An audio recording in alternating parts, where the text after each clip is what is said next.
Greetings, everyone. Thank you for being here today for the first of our speaker series on innovation engagement.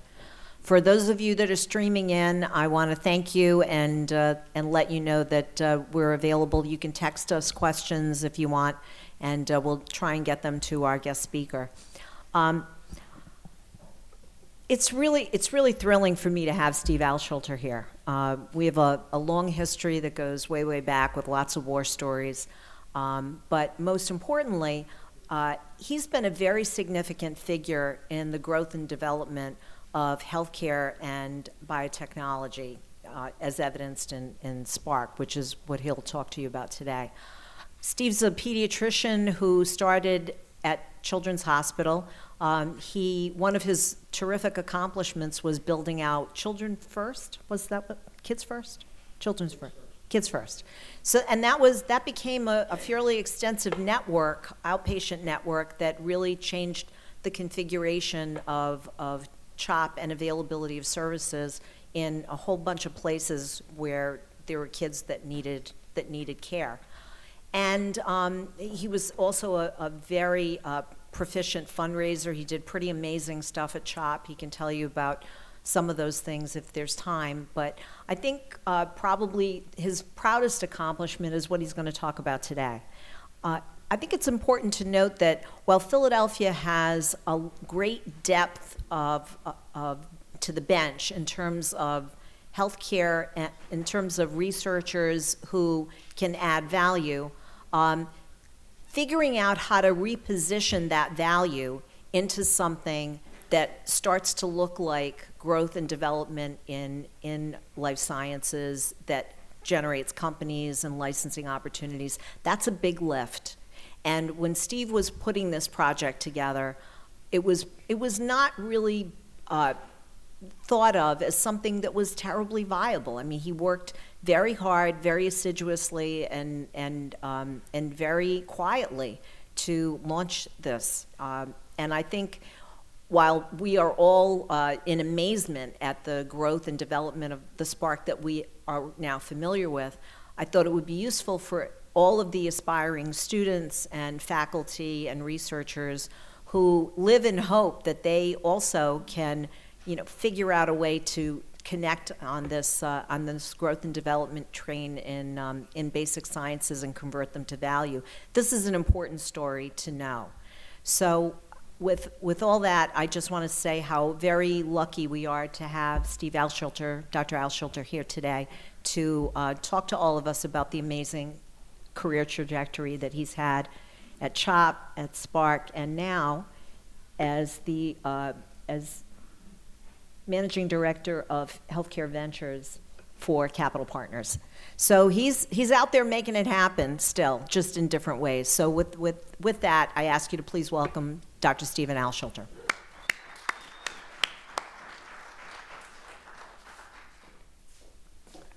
Good afternoon, and thank you for having me here. And Donna, thank you very much for the kind introduction.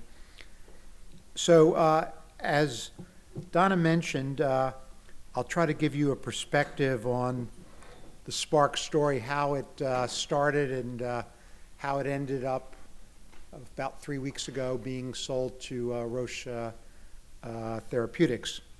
So the story of Sparc really starts with the notion that the current biomedical research environment in the United States is not sustainable, and that there needed to be a better way over the long term to support academic research.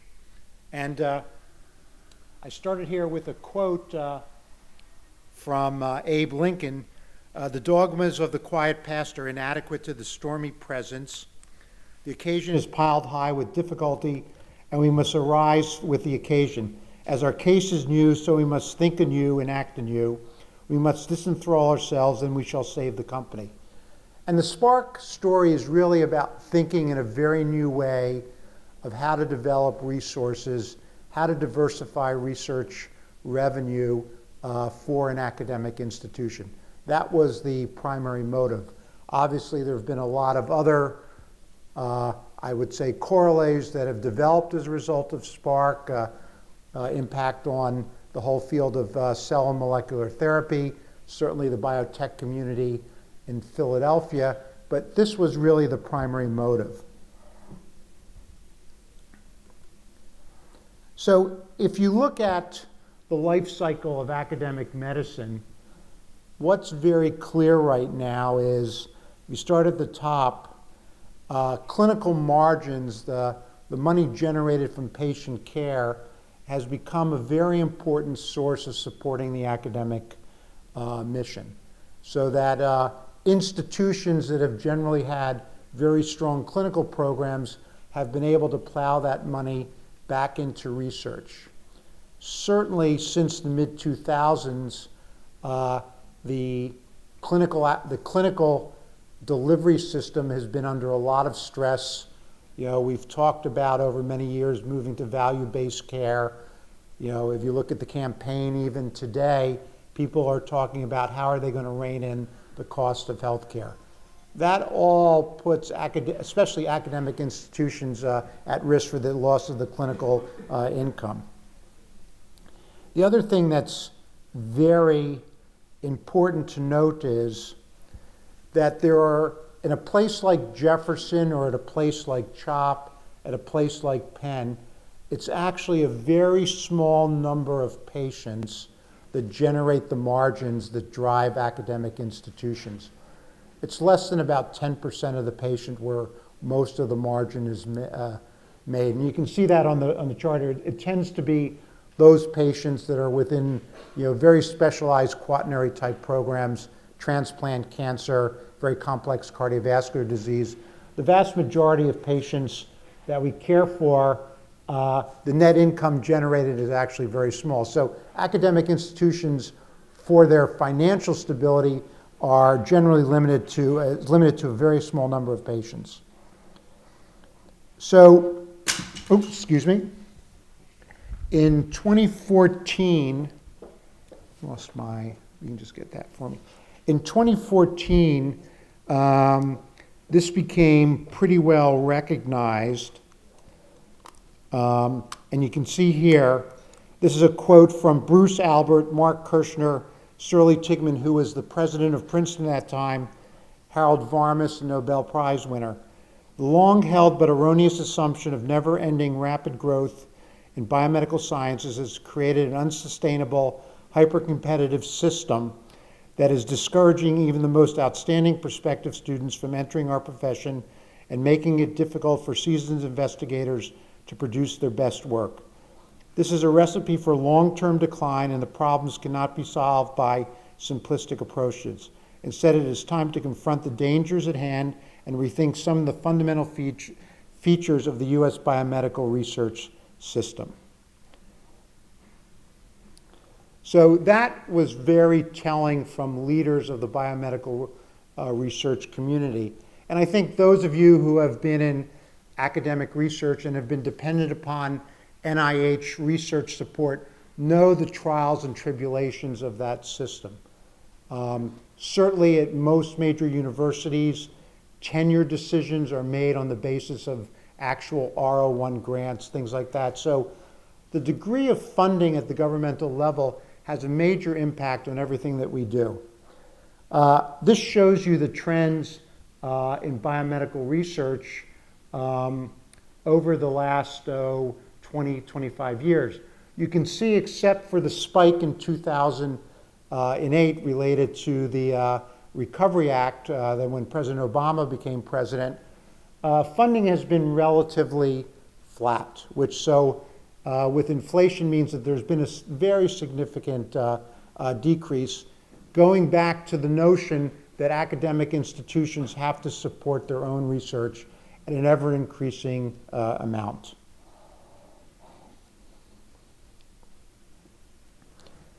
So this is really what people try to look at. If you look at the top of the pyramid, everybody's looking for federal funding and commercialization. They leverage their internal sources. You know, places like Jefferson, places like CHOP, like Penn, can leverage philanthropy to support research, but that alone really cannot make the difference. So, everything must change so everything can stay the same.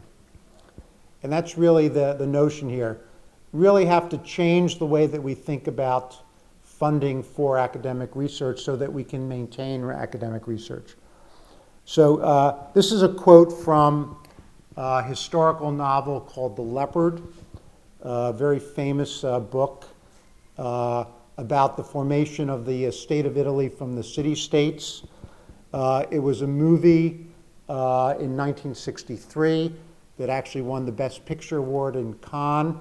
Three very famous actors and actresses of that time, Alain Delon, Claudia Cardinal, and Burt Lancaster.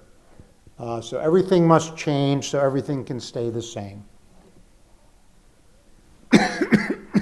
So, what were our goals based on that? So, after 2008, I was in my 8th year as the CEO of the Children's Hospital of Philadelphia, and I was actively looking for new ways to support research, but was very concerned about, would there be long-term maintenance of clinical margins that would support research?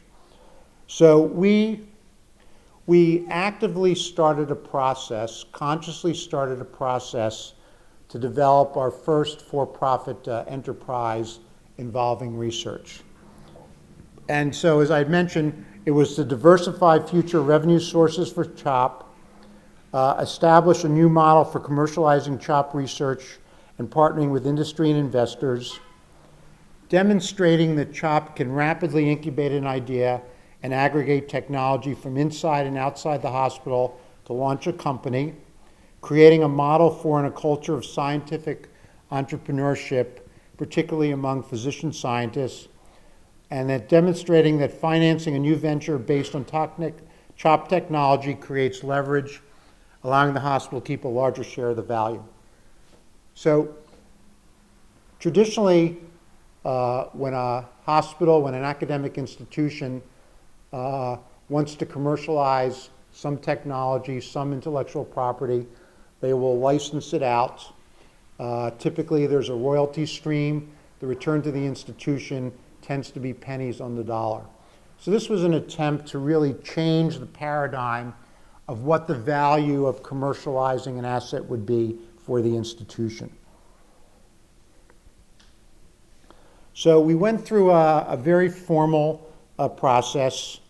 I actually brought in a former mentee of mine from Wharton, a gentleman named Jeff Marazzo, who went on to become the CEO of Sparc. And I gave him 6 months to basically walk the halls of CHOP and to meet with every investigator in the institution. And then he came back to me with 12 ideas that he thought could be prioritized for for-profit ventures. We went through detailed business analysis of each of these and developed a business plan for one, which was the CHOP Center for Molecular and Cellular Therapeutics. And this became the foundation for Sparc, which was the first gene therapy company. So in late 2012, I convinced the CHOP Board of Trustees to allocate $50 million from their endowment to support the setup of this new startup gene therapy company that became known as Sparc.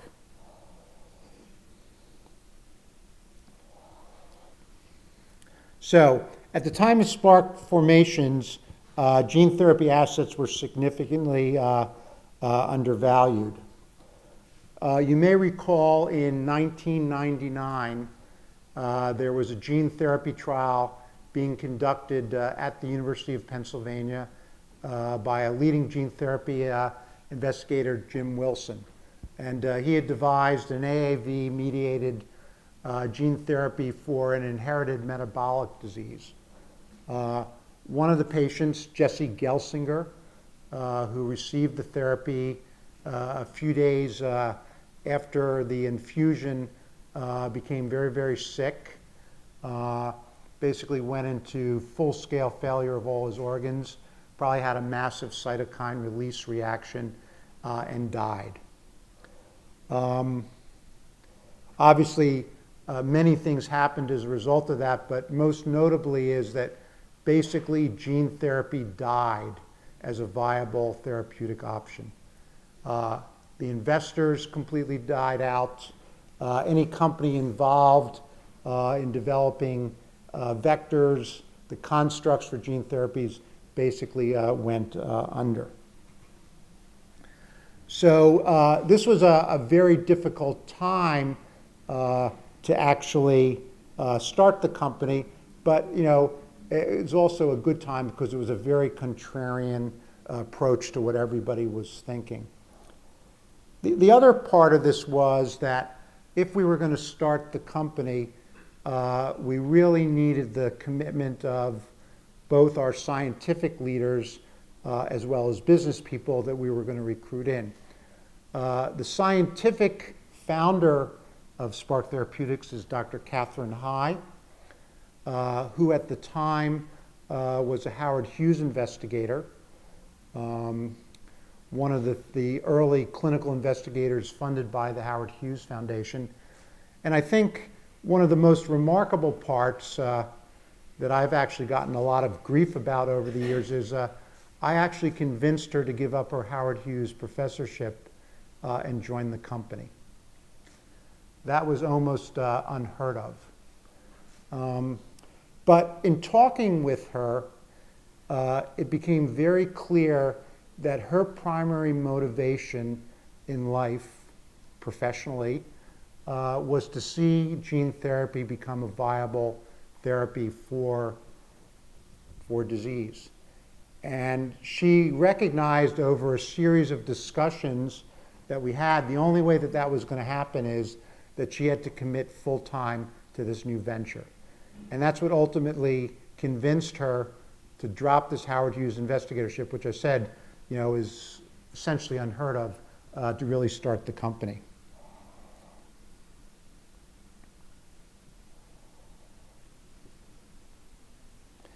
Now, going back to that notion that it becomes extremely difficult and risky for academic institutions to support this type of research, this shows you the support for this gene therapy program prior to the formation of Sparc by the hospital alone.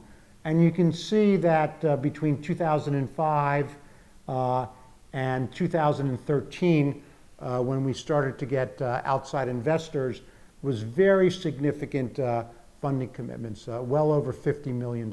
And I think that becomes the issue that you have to face. Many of the programs that we all deal with now are extremely expensive to run. There's no way to support them on NIH funding, and in this case on both NIH funding and support from the Howard Hughes Foundation. Now, that money, in effect, had created a small biotechnology company within CHOP. Wasn't recognized as such, but it had its own manufacturing facilities, and I'll give you some of the details. It had regulatory capabilities, it had clinical trial facilities, and it actually had shepherded the first gene therapy through to a phase 3 trial, which is, again, almost unheard of. So there was remarkable capabilities here, and there was a lot there that we could use to start the company. So you can see that when we started the company, we had already had 2 active INDs, 3 pre-INDs. We were sponsor and collaborator in research in AAV-mediated ophthalmic and CNS gene therapy, had first U.S. trials of gene therapy in skeletal muscles and others. We were also the sole NIH contract for AAV GMP manufacturing. So this was really, everything was there that was needed to really form a company. Now, when you look at the original assets of Sparc, most of the technology came out of CHOP and was licensed from CHOP. But we also had to gain licenses from the University of Pennsylvania and the University of Iowa. And dealing, even though I come from the academic institutions, dealing with academic technology transfer offices can be quite difficult. I'm not looking at anybody in particular. And quite time consuming. So this was quite a feat to rapidly gain licenses from 3 academic institutions to really form the basis of the company. And it gave us from the beginning complete freedom to operate, which is really critical in terms of valuation of a biotech company. So you can see there was a lot of press around this. First of all, a not-for-profit hospital putting up $50 million was essentially unheard of anywhere. So, you know, Fierce Biotech, Philadelphia Inquirer, the Pink Sheet, the $50 million commitment by the not-profit Children's Hospital of Philadelphia to launch Spark Therapeutics signifies a continuing renewal of confidence in the field of gene therapy as the hospital spins out a for-profit company for the first time. MIT Technology Review, Spark has a chance to be the first gene therapy company to see FDA approval. So, at the time of formation, and this goes back again to the work that had been done within CHOP, these were the major assets. So we had a gene therapy for RPE65 blindness. That's actually the first product that was commercialized. So you can see at formation that was in phase 3. We had a gene therapy in the preclinical pharm tox status for choroideremia. We had a phase 2 study for hemophilia B. We had preclinical for hemophilia A at that time. And then we had 3 assets that were actually licensed from the University of Iowa and the CNS. Huntington's disease, Batten's, which is an infantile neurodegenerative disease, and actually some work in Alzheimer's. So again, this was a significant set of assets. You know, in the work that I do, you can now see company formations based on one asset and with very little clinical work. And as I think about 2012 compared to where we are today, companies are now starting, you know, with massive valuations, Series A financings, you know, $50, $80 million. It's quite remarkable where biotech has come compared to where we were when we started Spark back in 2013. So we looked at a number of different ways to finance the company, and they're listed here.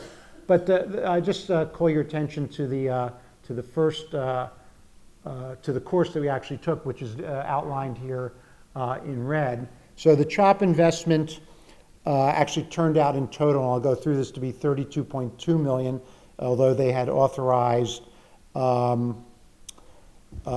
million.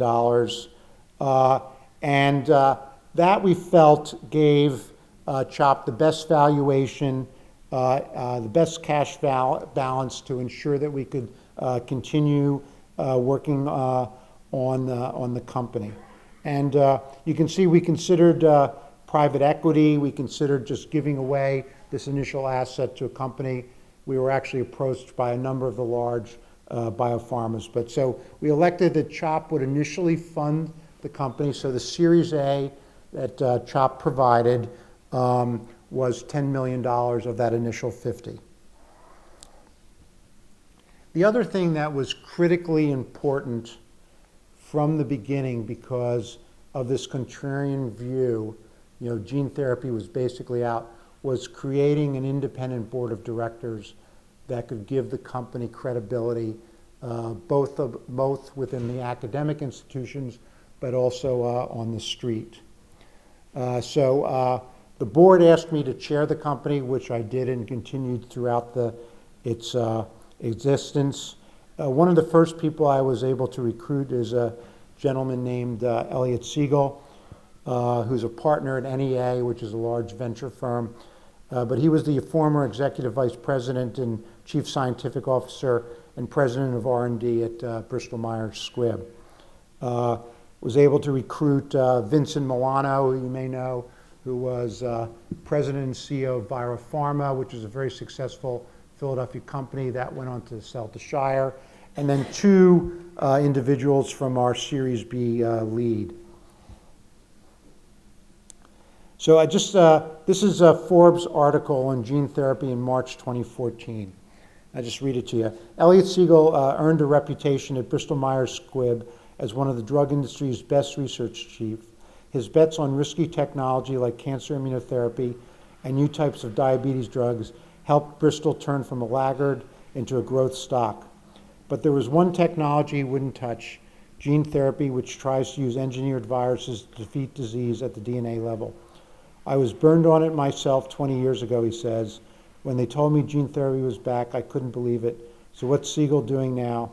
As a venture partner at New Enterprise Associates, he just took his first board seat at a gene therapy company, Philadelphia's Spark Therapeutics, which raised $50 million last October from the Children's Hospital of Philadelphia, and hopes to launch a treatment for a genetic form of blindness in as little as 2 years. So the only thing I can say is I'm a good salesman, and having somebody like Elliot on the board was critical really in establishing the credibility for this brand new contrarian type company. Now, the first drug that Sparc developed was a gene therapy for an inherited form of blindness, a deficiency in the RPE65 gene. It's one of the multiple genes that is part of the retinitis pigmentosa family.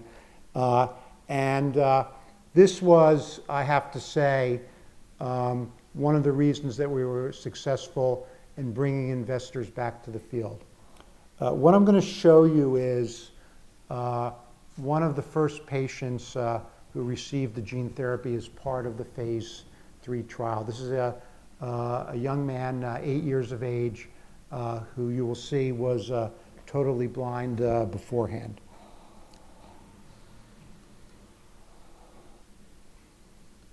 I'll tell you if you're going the wrong direction. So there's some audio in back of it, but basically this is a maze that we developed to test visual acuity. Turn right. It is hard. So he just said this is hard.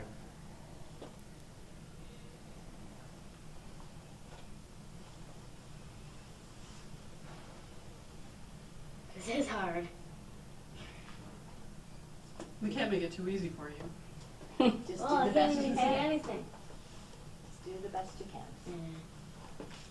That's it. Again. Again, the stop sign. This is being really hard.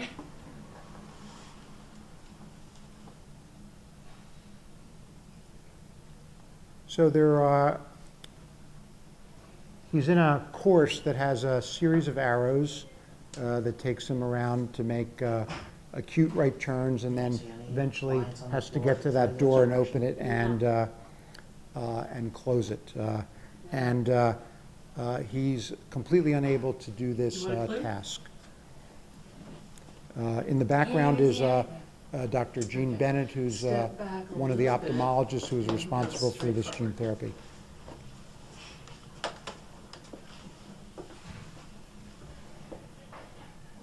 I'll tell you if you're going the wrong direction. I'll tell you if you're going the wrong direction.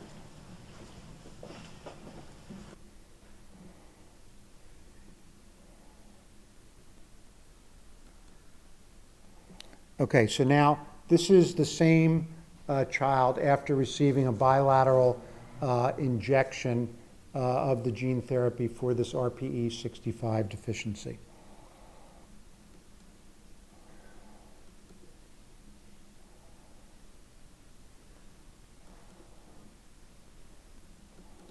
If I can get it to work. All right. Okay. And you can start whenever you're ready.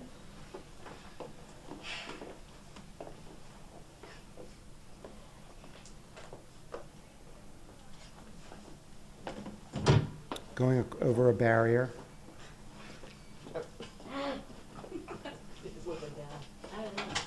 Wow. Wow. Way to go. That was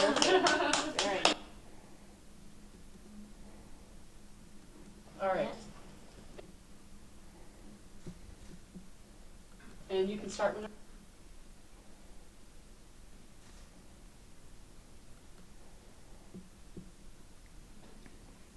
So this was Jim Wilson's quote afterwards. It is biblical, the blind man can now see. And it was these set of videos that got the investor community behind this company. As you can imagine, there's never been anything quite like this. Now, on a note of levity to honor Philadelphia, you could also do, as Eddie Murphy said in Trading Places, I can see I have legs. For those of you who remember that movie from the 80s.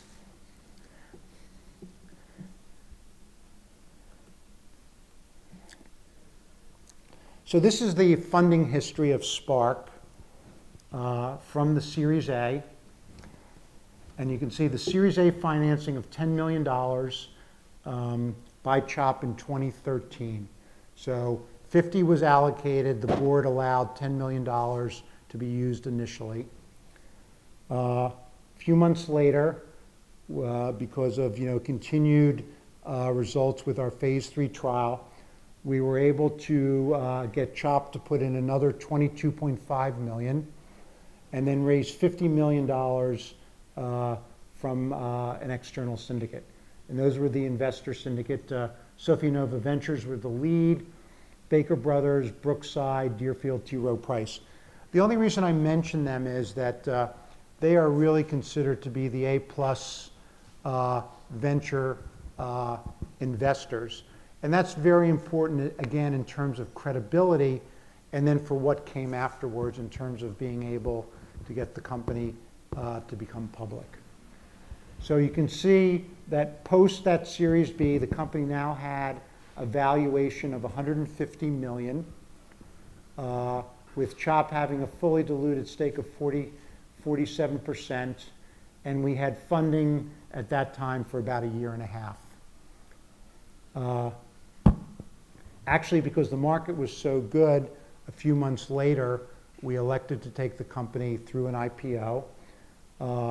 And that was an IPO of 7 million shares, offered at $23 a share on January 30th, 2015.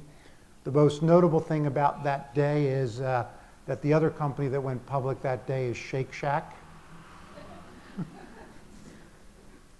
Trading started at $45.10 and closed at $50 a share, yielding a market cap of $1.15 billion, of which CHOP owned 37%.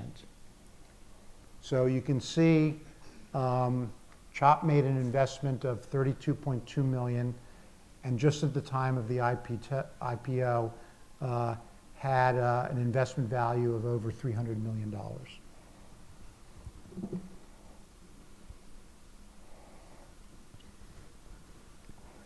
So, as I'd mentioned, Sparc was really on its way. It had multiple assets and for different disease entities. It had Voratogene, which was the therapy for the blindness. That had developed, that had shown tremendous results in phase 3.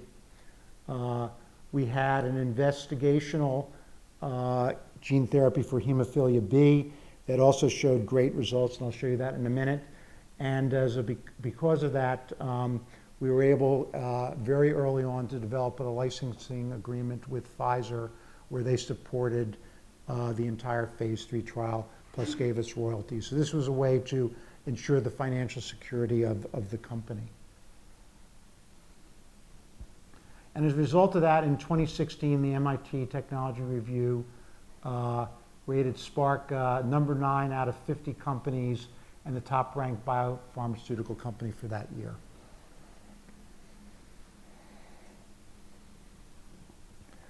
So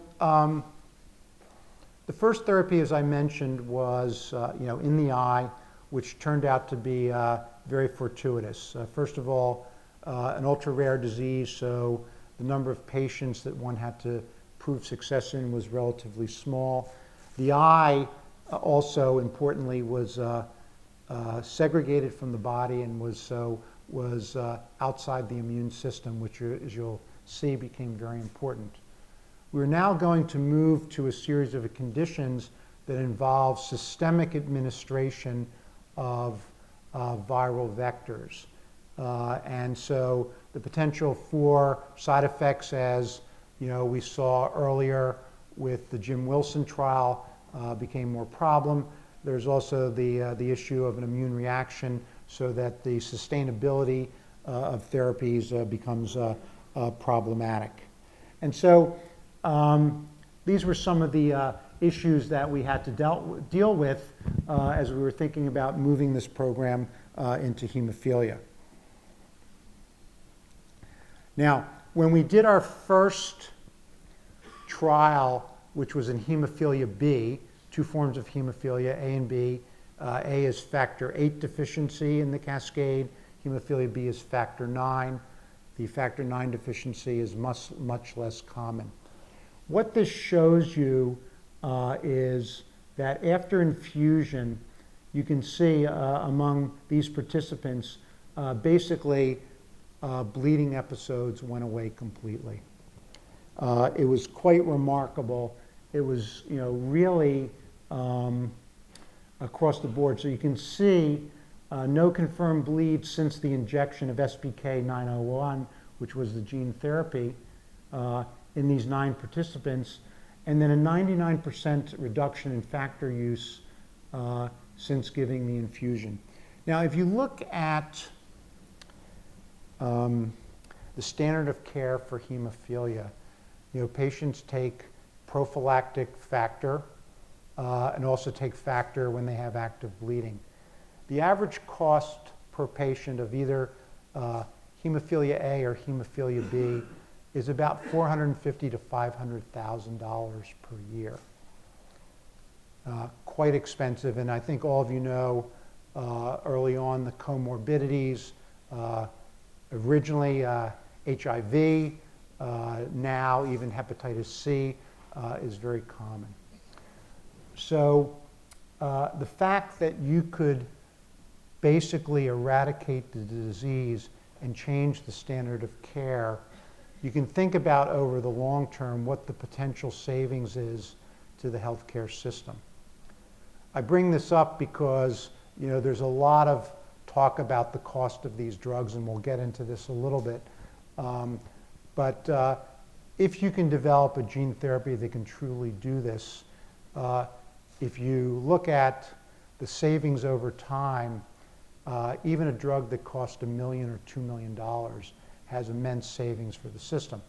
Our insurance system may not be able to deal with that, but the savings to the system can be quite extraordinary.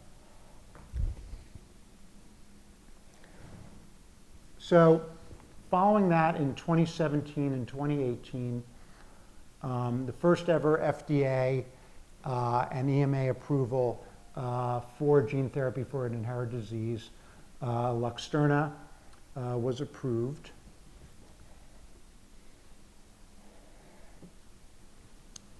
Now, this is a difficult drug to administer. It has to be given in the back of the retina. And so what we elected to do was to limit the administration of this drugs to 10 centers nationally, so that we would have real expertise among retinal surgeons. Wills happens to be one of the sites, CHOP, Mass Eye and Ear. You could imagine Baskin Palmer down in Florida. And so this was very well received by the government and by insurers, that we were trying to ensure high quality administration of this drug, because it is so difficult. And you can see kind of a cartoon that shows you what you have to do. We also had to really develop a very different type of company that was very much patient-centric. This is an ultra-rare disease. We had to develop mechanisms to identify patients appropriately, get them to the centers appropriately, And these are some of the things that we built into our patient identification program.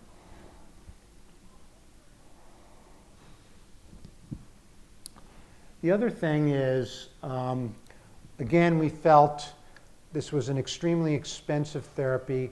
We had to provide guarantees that it would work. So Luxturna, when it came out, the list price was $900,000, $450,000 for each eye. And you can see Spark Therapeutics announces the first of their kind program to improve patient access to Luxturna, a one-time gene therapy program. And so we basically offered outcomes-based rebates so that if sight was not restored immediately and was not there at 3 months, the insurance company would be rebated and then at a later time. And you can see that we were able to generate contracts with Harvard Pilgrim initially, then with all the major payers. And so that our approach was to really share risk with the payers and to take a value-based approach to this therapy, which again was really setting a very new standard. Now, the other sort of challenges that we had to face was really now developing a commercial size and grade, commercial scale for manufacturing. One of the advantages of working in the eye was very small volumes of vector were needed. Moving to hemophilia, which is systemic, and some of the other things required much more volume. So we had to go through a whole scale up and tech transfer from moving from one form of gene therapy manufacturing to another. Very difficult process, requires a lot of FDA input and review, but it was something that we felt was very necessary to really propel the company to the next level. And this becomes critically important when we were considering the sale to Roche Therapeutics. They paid a lot of money for the company. One of the reasons that they valued the company so highly was the manufacturing expertise, which at the time and still is considered to be much better than what's generally available on the market. So this was a big risk to do, but something that paid off in the end. Now, when you go into a biotech company, investors can make choices on the results of 1 or 2 patients. And I can't say here that the ride with Sparc was only up. There were many ups and downs. And one of them was a very interesting set of circumstances. We reported data at a national meeting, the American Society of Hematology, where basically, after giving gene therapy for hemophilia A, we completely wiped out any bleeding episodes afterwards. But the factor levels that we generated were not at the level that the investors were expecting.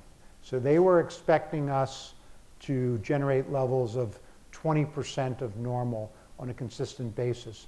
We were only generating levels, because of some variability in the 10% range, but no patient had any bleeds. But our stock was killed, dropped 50% over the course of a few days. So that shows you the type of things that you have to deal with in this community. And I work with a lot of biotech companies right now, and as I said, the results of 1 or 2 patients can drive investors or the ability to raise money. So last year, about this time, I was at the JP Morgan conference, which is a big biotech investor conference. And our board met in secret away from the meeting at the law offices of one of our attorneys to consider an unsolicited offer from Roche Therapeutics. A month or so before that, our CEO was contacted by the CEO of Roche. They offered a figure of $70 a share for Spark Therapeutics. We were trading at about $50 a share at that time. We rejected the offer at that time, but we told them that we would consider higher. They refused. And we then brought in a group of bankers, and we decided to do an auction, so that we invited 4 different companies to bid for the assets of Spark. 2 eventually did, Roche and Pfizer. And as a result of that auction, you can see we were able to sell the company for $114.50 per share, so 122% premium on Spark's closing price, representing a total equity value of $4.8 billion. So go back to what CHOP's stake was, and we'll talk about what they sort of earned from this. So the other thing about Roche, for those of you who know the company, typically when they make these acquisitions, they allow the companies to continue to function semi-independently. Roche has also made the commitment, and this is important for the city of Philadelphia, that they will invest $1 billion in new manufacturing facilities for Spark Therapeutics. Spark Therapeutics offices are up at the old Bolton building, the first building now at Schuylkill Yards, and there will be additional development there. So CHOP realizes an $800 million return on a $32.5 million total investment in Spark. Now, nothing is easy. This deal was announced February of last year and was held up until December 23rd by the FTC and the equivalent organization in the UK because of concerns about antitrust. There was also thought that that Roche might be buying Spark to suppress the gene therapy trials because Roche has another product for hemophilia called Haemophilia, which is a bridging antibody. But finally, after multiple lawyers, a lot of money, we were able to get the sale signed, sealed, and delivered, you can see on December 17, 2019. So if you go back to the first slide about what were the goals of this deal, diversifying future revenue sources for CHOP, yes. Establishing a new model for commercializing research, yes. Demonstrating that CHOP can rapidly incubate an idea and aggregate technology. Hopefully, I'm no longer the CEO, but hopefully creating a model and culture for scientific entrepreneurship. And then demonstrating that financing a new venture based on CHOP technology creates leverage, allowing the hospital to keep a larger share of the value. Definitely yes. So for any of you who are interested, can help you get them.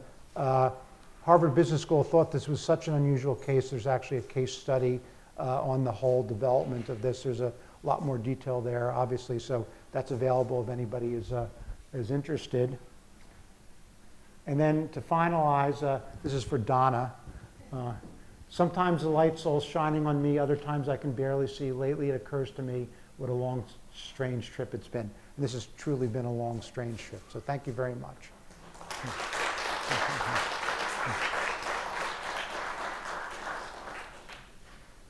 Did I ever show you the book that I have of his? Oh, no. Yeah, so he's written a number of poetic books, and I went to a concert a million years ago, and he autographed it. So, yeah, Robert Hunter is the preeminent lyricist for the Grateful Dead and a poet in his own right. He did Rilke, too, which was kind of interesting. So I'm sure that we have a lot of questions for, I knew Heather would have. Point of personal privilege, Heather is my colleague. That was great. And having lived through all this, it was exciting to watch from the Philly side, the gene therapy enthusiast side.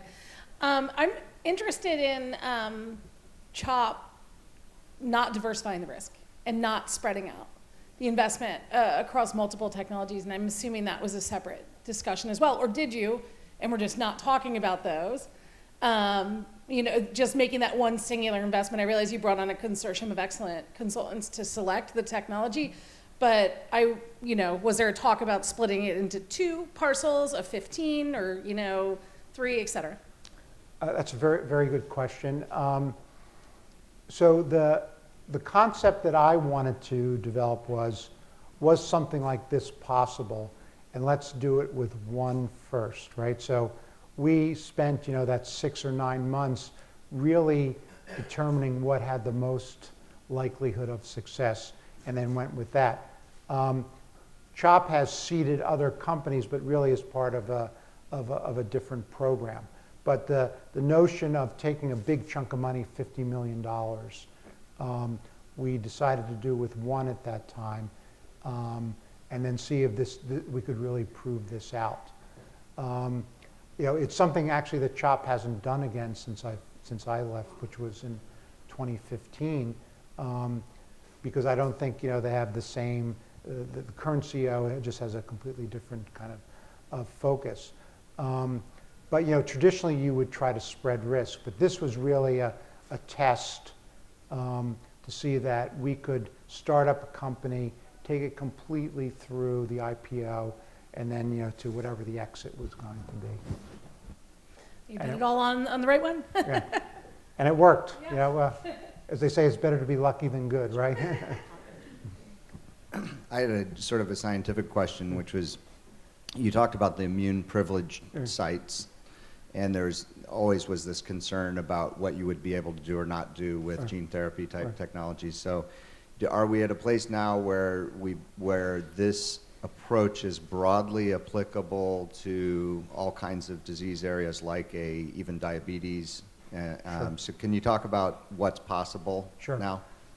So, AAV, which is the gene therapy transfer mechanism for non-hematopoietic stem cells. For hematopoietic stem cells, you use lentivirus. Is a very ubiquitous virus, so that there is a higher rate or a higher potential for immune function. So, in our work with hemophilia A, BioMarin that has a product in hemophilia A, all have seen issues with persistence of the therapy, presumably due to the immune response. Now, there is a lot of work being done now to generate hybrid AAVs, both that have specific tropism for organisms, but also because they're not ubiquitous, in our environment, wouldn't necessarily generate an immune response. I think that's one way. There are also other approaches that people are using in terms of how you would modulate the immune response. So in our patients, the standard approach to modulating the immune response is to give steroids. Steroids will, you give steroids, the factor levels will go up, you take it away, it'll go down. So there's definitely a lot of work. So I'd say there's been some progress. There's no universal AAV vector yet. The other thing is now we're seeing a lot of work being done with non-viral vectors, lipid nanoparticles, other type of nanoparticles. So I think you'll see more work in the AAV space, but as well as these other type of approaches for vectors. So this is a marvelous story. It's difficult for us at Jefferson to contemplate our administration ever trying that. So what I wonder at CHOP is, what was the most difficult argument you faced? I won't ask you to name names, but what was the argument against, and how did you overcome that key barrier? So, when we started this, I'll be frank with you, I had been CEO for 12 years. We had a great track record of success, #1 hospital in the country, financially had done really, really well for many, many years. And I think I made a compelling case to the board that, they wanted to support research at a higher level. And for us, we were taking $300 million of clinical income to support the research enterprise, in addition to what we were getting from the NIH and other areas. And I felt that that was unsustainable. And basically, what I did was convince the board. Now, I had a number of board members at that time, you know, that came from the investor and entrepreneurial community so that they could really see the rationale here. And I think, you know, it was my long-term tenure, my credibility and delivering on other things that we did, and the financial security within the institution. I mean, I know Jefferson a little bit. I think, you know, Dr. Klasko has talked about, you know, these type of initiatives. I think you have to find the right one, and obviously you have to get the board behind you, right? Because $50 million, I mean, CHOP had, you know, an endowment of $3 billion at that time, so it wasn't going to end the institution, but it's not chump change. You know? So those are the type of things you have to think about. And as I said, CHOP has not done another one since I've left because the current CEO doesn't believe or doesn't have the same sort of, you know, I would say entrepreneurial intent that I had. So I think it's very personal, you know, and all the dynamics were right. So, Steve, while you're rolling the tapes in your head of making that persuasive case to the board, you mentioned that you had people who had investment backgrounds, and so they kind of got where you were going with this, and you had the political capital necessary to persuade the board because of your very substantial rock star track record. How did you manage talented investor-style board members that might wanted to have co-invested? Incredibly great question. The answer was absolutely not. So that immediately we set up institutional conflict of interest standards and that no board member could invest.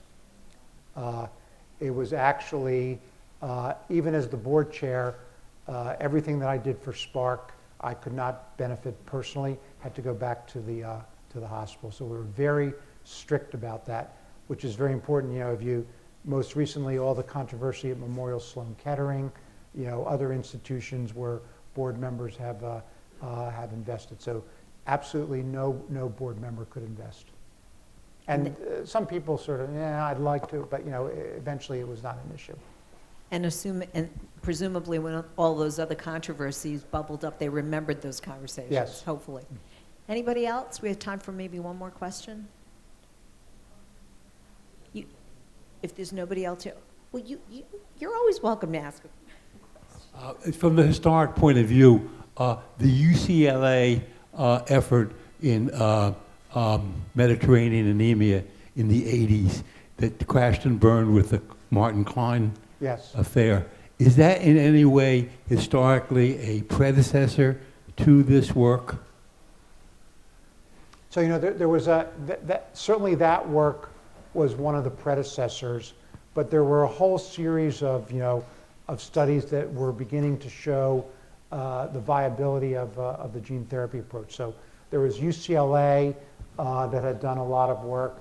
There was University College London, which had a number of preliminary studies. So, you know, it was a whole series of events. There was an investigator who is now at Stanford, Maria Graziano, who was in Italy at the time at the, I can't remember, it's a very famous hospital in hematological diseases. They had a gene therapy program that had started. They had actually provided some of the initial IP for GlaxoSmithKline's rare disease program. So there were a number of different places, but UCLA was certainly one of the ones that was very important. Do you think Klein's work, even though Congressman Gordon didn't like it, do you think Klein's work is worthy of note? Worthy of note? Yes.